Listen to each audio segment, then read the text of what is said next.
Hey guys, welcome back to my channel. So in today's video, I'm going to be talking to you guys about my experience working in adult film. I've had a lot of crazy experiences, some life-changing experiences, but I think there's a lot of mystery surrounding the adult film industry and how it works and some of the crazy things that you will experience if you choose to go into that industry. And I just wanted to share this with you guys. A friend of mine actually told me that I should share some of my experiences because I have been working in the industry since 2018. It's the longest job I've ever had. I'm not working in the industry anymore, so I feel like it's finally time to sit down with you guys and just, talk about what I experienced working in that industry. A lot of people tend to think that it's really seedy and it's really dark and there's not good people in the industry, and that's true for some companies and studios, but overall I would say that I had a pretty good experience working in adult film. So how did I get into the industry? I got into the industry in 2018 and I was still in school. I was struggling so much with money, with mental health, and I just really wasn't happy with my life. So I decided one day to just apply to a couple different sites, and I didn't hear anything back from any of the sites that I applied to. One of the sites / studios that I applied to was BSB, or Broke Straight Boys. Now, I didn't hear anything back until about a month later, and it took me another month to make my mind up on whether I wanted to take this leap and actually do this. And at the time, I was living with a roommate and I had rent to pay. I wasn't living on my college campus anymore, so I just really needed money and I wanted to kind of get out of Arizona for a little bit. So eventually, I FaceTimed one of the producers back, and we were just, talking about how it was going to go and how it was just basically going to transpire. I was really nervous at first. I'm not going to lie. Like, who wouldn't be nervous, This is something that I knew was going to change my life forever, and I just wanted to make sure that I was confident and it was what I wanted to do. So, if you guys don't know, I have worked with Broke Straight Boys, College Dudes, Boy Gusher, and Helix Studios. Those are all the studios I've ever worked with, and at this time in my life, I'm done with the industry. I've gotten all I wanted to out of the industry. I mean, literally, I got to the studio of my dreams that I wanted to get to, and I've talked about that studio in a different video, kind of just talking about how it was like meeting my favorite celebrity, and they just turned out to be like completely rude and completely not what I expected. That's kind of like how the experience was for me, and it helped me to kind of come to the conclusion that this is not what I want to do for the rest of my life or for the next 5 years or whatever, however long my youth and good looks last. So the first studio I worked with was Broke Straight Boys, and it was really professional. So that made me feel very comfortable with it, and we started out by Skype calling each other. I was talking to the producer pretty regularly before I flew to Atlanta to start filming, and he made me feel really comfortable, and like I said, it just seemed really professional and like welcoming. So I decided to go on that first trip, and once I got there, it wasn't what I was expecting at all. I was really nervous, and I have an interview of my first time being there, like literally right when I got back to the house from the airport in Atlanta, and I was so visibly nervous. You guys can see like my armpits were sweating and my face was red and I had all these lights on me, and it was a lot to take in. So after that initial interview, I met all the guys and it was cool. It seemed like all of the guys were actually straight. Like, none of them seemed gay, I guess. Like, none of them just gave me that vibe at all.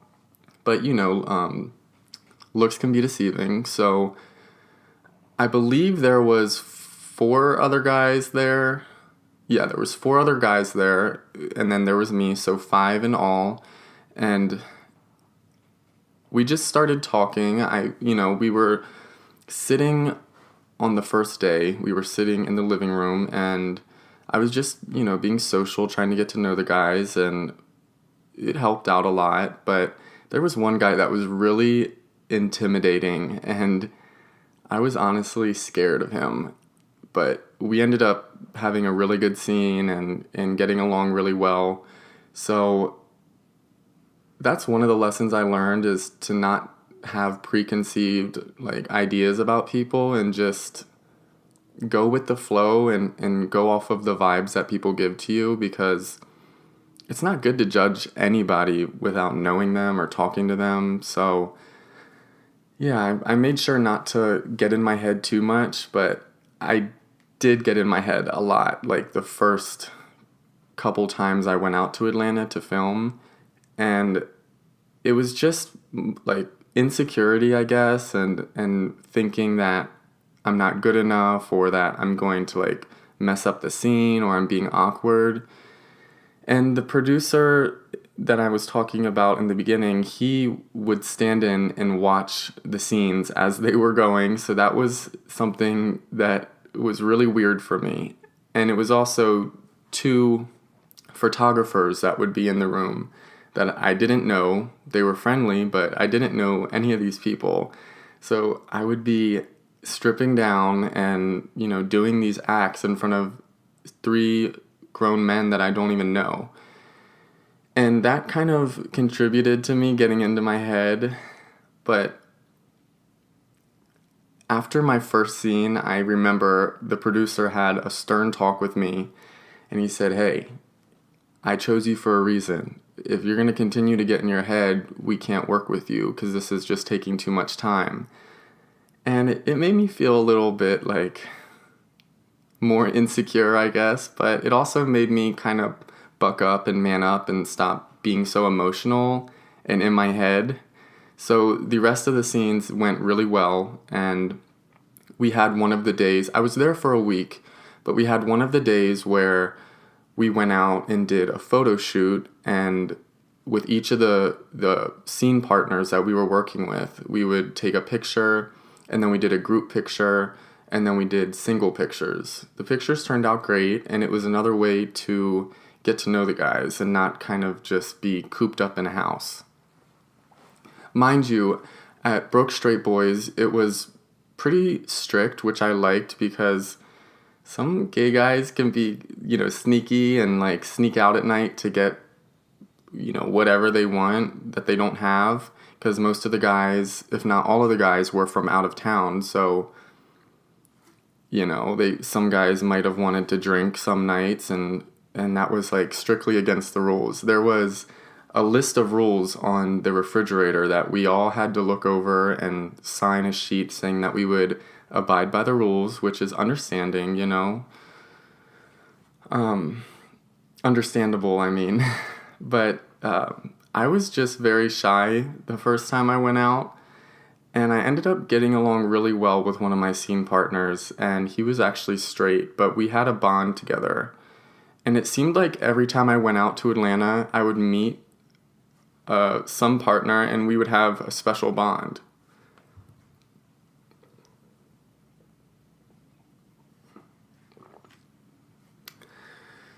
So I ended up liking this guy a lot, and I only, hung around him for a week, but I've never seen him again after that time, and we just had the deepest conversations about life, about what we want. He was a little bit older than me, and he was from a similar area from where I grew up in Maryland, and that was another thing for us to, relate on and just kind of talk about. But I do miss him a lot, and we had a pretty powerful connection, and our scene is one of the top rated scenes on the site still to this day. Let's talk about what working in this industry did for me mentally and as a young man. So prior to going out and doing this, I was on Grindr. I would date guys when I was in college, mainly because I was really new here to Arizona. I didn't know anyone, and I just wanted to meet new people, not just for hookups, but like for friends and connections and networking and stuff like that. So I remember I used to fall so hard so quickly for certain guys that I would meet on Grindr, and it would scare a lot of them away, which, looking back now, I can understand that because it was a bit clingy and a bit, just not ideal.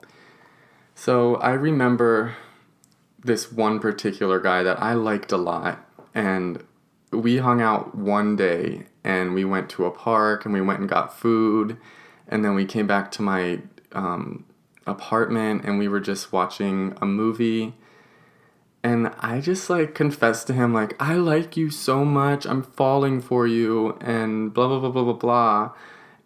And literally 5 minutes after that, he was like, oh, I gotta go, my friend needs my help with something, and he left.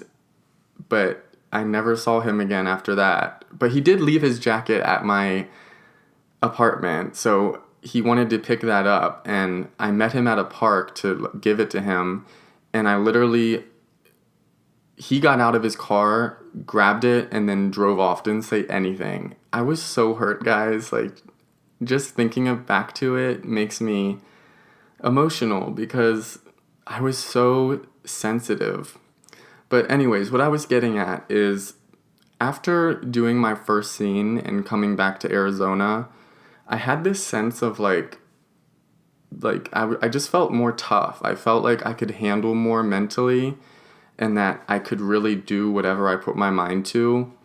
And I wasn't so sensitive about these guys that I was meeting online and, confessing my heart to them and everything like that. It was you know what, I'm going to let you confess your heart to me. I'm not going to do that anymore. And it really started to make me feel like a strong, confident young man.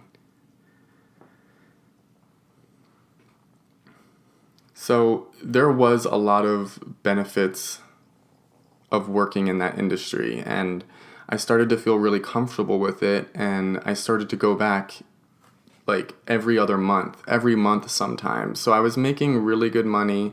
I started to be able to pay my bills on time and move into a different apartment and just, buy the things that I wanted. And it was such a liberating feeling because I went from being depressed, broke all the time, and just not happy with my life to happy, free, smiling all the time, energetic, motivated in a matter of just 2 months.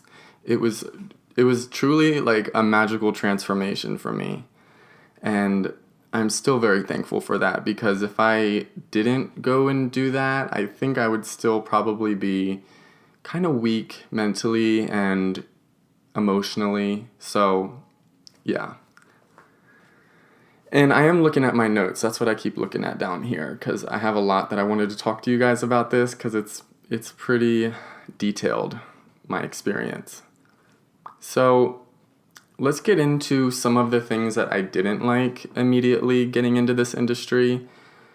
One of the things that really bothered me was that I was completely unaware of who I was going to be working with until I got to the house where we were shooting the videos. And there was a couple times where there were some guys that were just, just not attractive. Just kind of why would you pick him? It just, certain things like that would kind of bug me. And there was some guys that would come there to the model house, and they'd flaunt their money and how they don't need to be here, or they're this straight, or they do this. It's like there was some guys that were really arrogant and just you didn't want to be around them more than you had to. And I think that goes with any job though, so I'm not going to really harp too much on that. But yeah, one of the biggest things was not knowing who I was going to be working with and getting intimate with.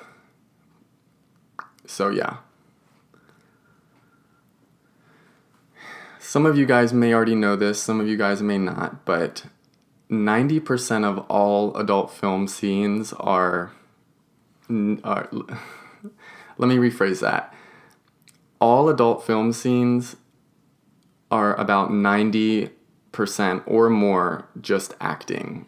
It's usually never like true in the moment type of content. It's usually acting. And I discovered that pretty quickly as well, because like I said, there would be partners that you're not attracted to and you really have to play it off like you are. And thankfully I was really good at that, and I think that's why I did so well in the industry, because I was able to kind of like turn that switch in my mind. Some people could call that disassociating, but yeah, it got me really far in the industry, and it really helped me out a lot when I was paired with, these certain guys that were just annoying and mean or just unattractive or stinky. So, and that's another thing. We as humans, we have pheromones, like we have a certain scent, and I think, some scents match with each other and some scents don't. Sometimes you smell that scent and you're like, oh, that's like the biggest turn off. But sometimes it's like, ooh, I love that scent. Like it's like, it like crosses all my boxes, and it smells right. I don't know. It's hard to explain, but I know you guys know what I'm talking about. So that was another thing that I experienced working in the industry, was just like the different scents. I know it sounds crazy, but yeah.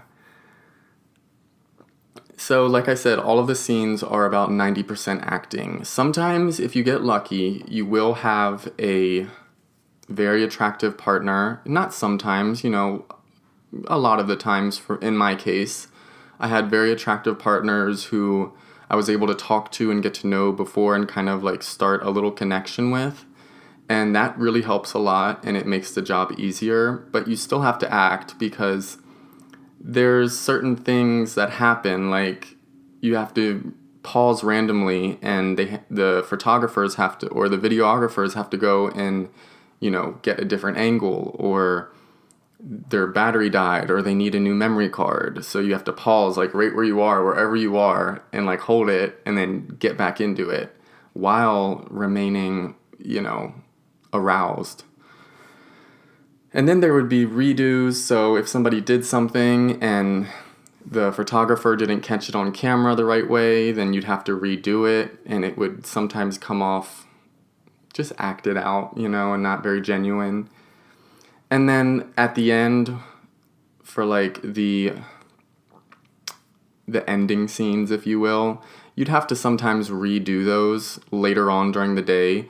Like if a photographer missed the nut scene, hopefully that doesn't get me in trouble. If the photographer missed that, then you would have to redo it like in 2 hours whenever you could, or they would fake it with this stuff called spunk, which looks just like male fluids, and you would just, fake the whole action, and then the camera would pan away and then like just show the fake spunk on you.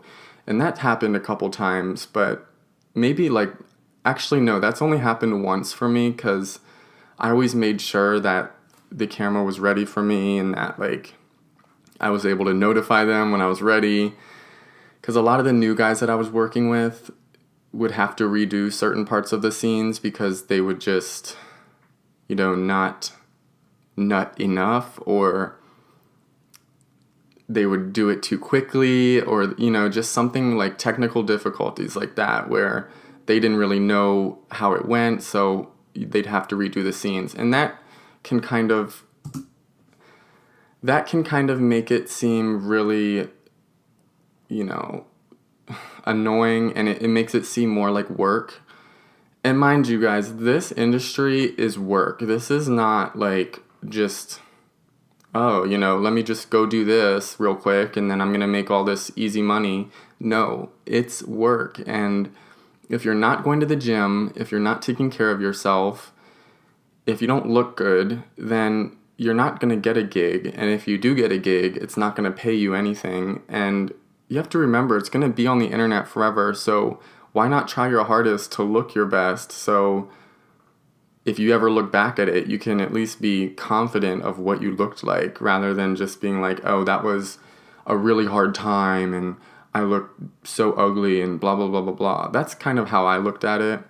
So I always made sure to look my best for each and every scene. And that'll take us right into like my next point, was cleaning out properly, because I start as a bottom for most of my scenes until the end. I started doing verse scenes and top scenes, but cleaning out properly for a bottom takes at least an hour. And I never knew that before, because I never did films before, and I was never like, I was never, I guess, thinking of it as such an important thing like that. But yes, cleaning out takes at least an hour. I have my own little method that I do. Like, there's a dance that I do. And yeah, it's kind of TMI. I don't want to get into all of that, but even in my real life nowadays, I take at least an hour to clean out. And I make sure I'm not eating anything with too much fiber or anything too rich in like carbohydrates, because that can kind of mess things up and make it a lot more difficult for you. So I would always say give yourself at least an hour to clean out before the shower, so you can like rinse off afterwards. I kind of got this whole thing down to a science as I started getting into the industry and like working hard and just consistently doing shoots. So I think it's, things that I'll never forget either. Now, a lot of the guys at Broke Straight Boys were actually straight in real life. There was a couple that were married and their wives knew that they were doing this, and I guess they were just really strapped for money and they knew that they could do this successfully. So that was something that was really surprising to me. Just the fact that they were able to do this and like go back to their normal lives and not like have their mental health bother them or like hinder them in any way. That takes a strong mind to be able to do that if you're a straight man. So I commend all those guys. I got along really well with one of the guys, and he was to this day the hottest guy I've ever worked with. And like, I gave him a massage on the first night, and we ended up sleeping in the same bed together, and he was just so, like, I miss him so much. He has a kid now and a wife and a whole new life. Like, he's out of the industry as well, but I'll always remember him. I don't want to mention his name or anything, but he is another one of my highest rated scenes on the website. He was so genuine, such a normal guy. Like, he worked a blue collar job, and he called off to go do this shoot with Broke Straight Boys, and it was just such a cool experience. I loved working with him. But it was really surprising that, he was actually straight and not just saying that he was straight like some guys were. Now, as I got into the industry, I started to meet more guys from different areas of life. And as I started to work in different studios, I started to realize that a lot of these guys / boys are lost boys. They seemed like they didn't really have any goals for their life. Some of them were still living at home with mom and dad.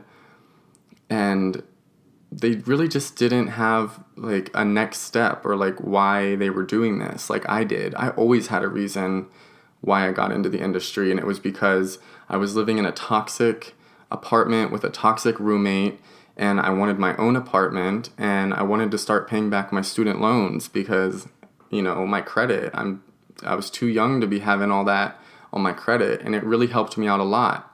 Plus, I had my own bills to pay. My parents weren't sending me money or anything. It was all on me. So that was like my main purpose for doing it. And I knew that I wasn't always going to be in the industry. I knew it was fleeting, and I knew it wouldn't last forever. So I was just kind of going with it because I was so successful at it in the beginning. Well, throughout the whole entirety of it. So it just seemed like a lot of the guys that I started to work with, the gay guys in particular, just were kind of in it for the quick and easy money. And it wasn't quick and easy money. And I think a lot of them started to realize that you actually have to work, you have to like want to do this, and you have to look good. You have to take pride in yourself, and you have to take pride in what you do if you're going to do this as a source of income. A lot of them also had some type of other job. I never did. I was always a webcammer, OnlyFans, social media, Twitter. That was like all of my income. And I also sold paintings, but I never had like a regular job like some of these guys did. So my whole life revolved around adult film pretty much.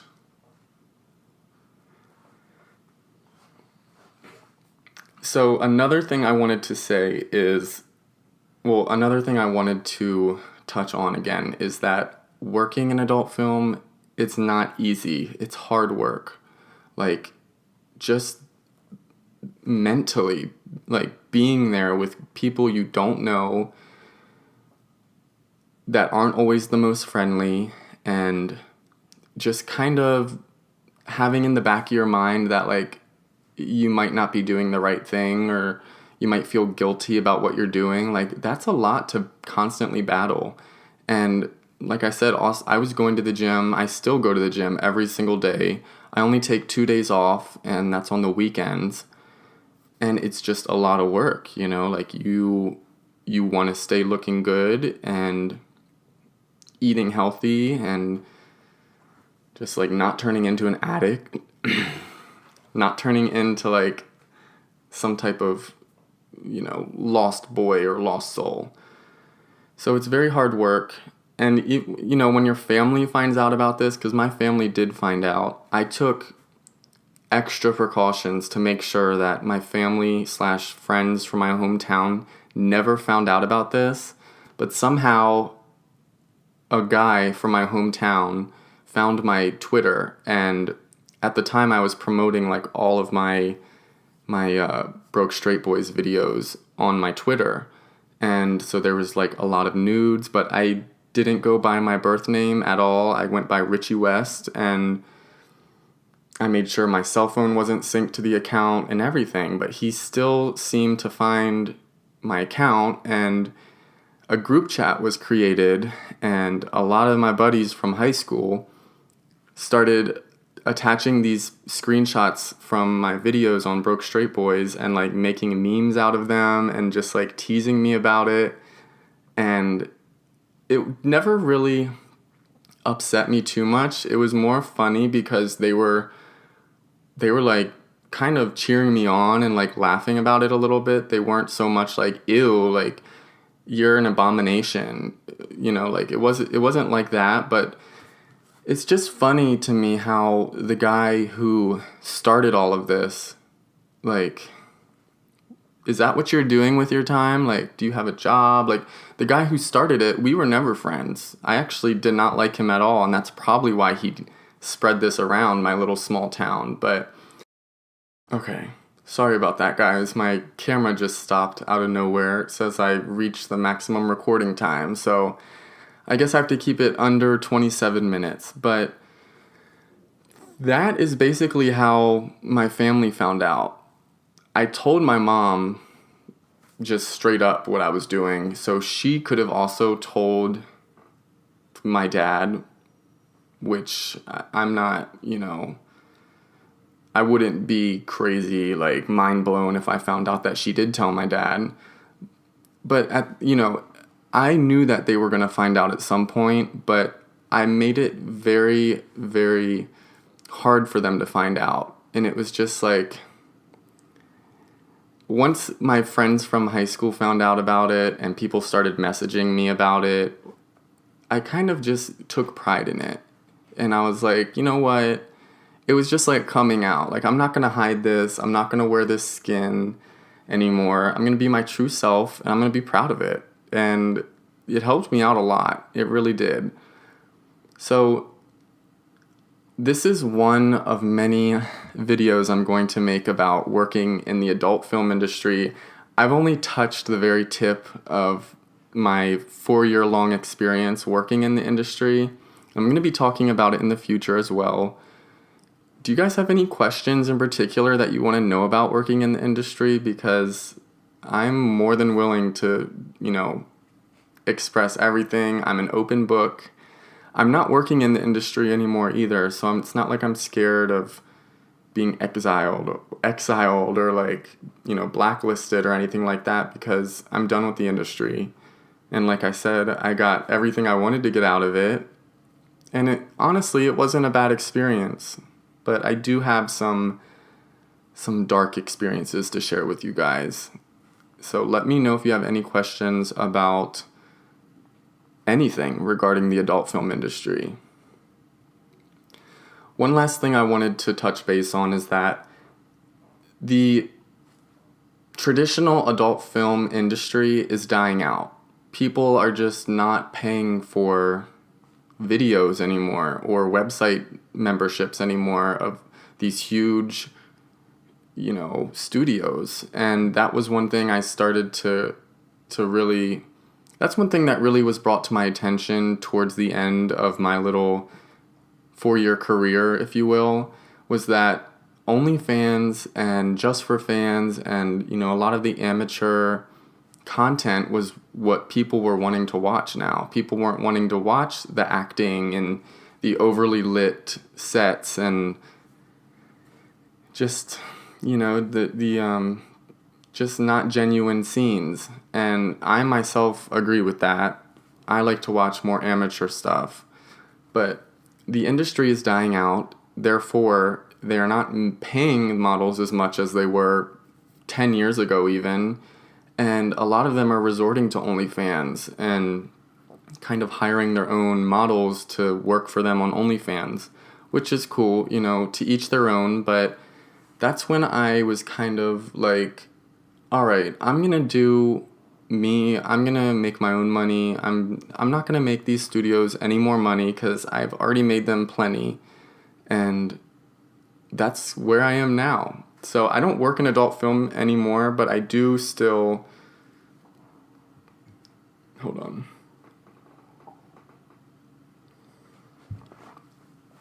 I do still do my webcam shows, which I've been doing even before I started adult film, and my OnlyFans,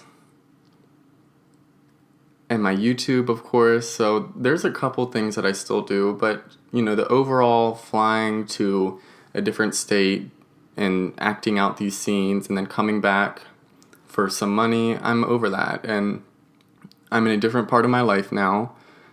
And I'm honestly grateful for the experiences that I had these past 4 years, because I honestly wouldn't find them anywhere else. I probably wouldn't be with the types of guys or ever experience being with the types of guys that I was with during that time.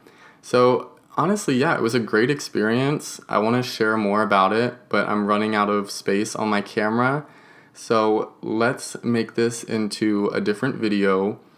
Share some questions with me that you guys have for me about working in the industry or things that I've experienced or things I've had to do, because I'm curious and I want to answer your questions. And I hope this video was enjoyable for you guys. If you're new here, give me a subscribe. If you're new here as well, give me a like if you enjoyed this video. Thanks Thank you guys so much for watching this video. I'm still getting used to doing my one take podcast videos. I'm not cutting anything, and I want it to be as personable and, just genuine as possible. So again, thank you guys so much for watching, and I will see you in the next video. Bye.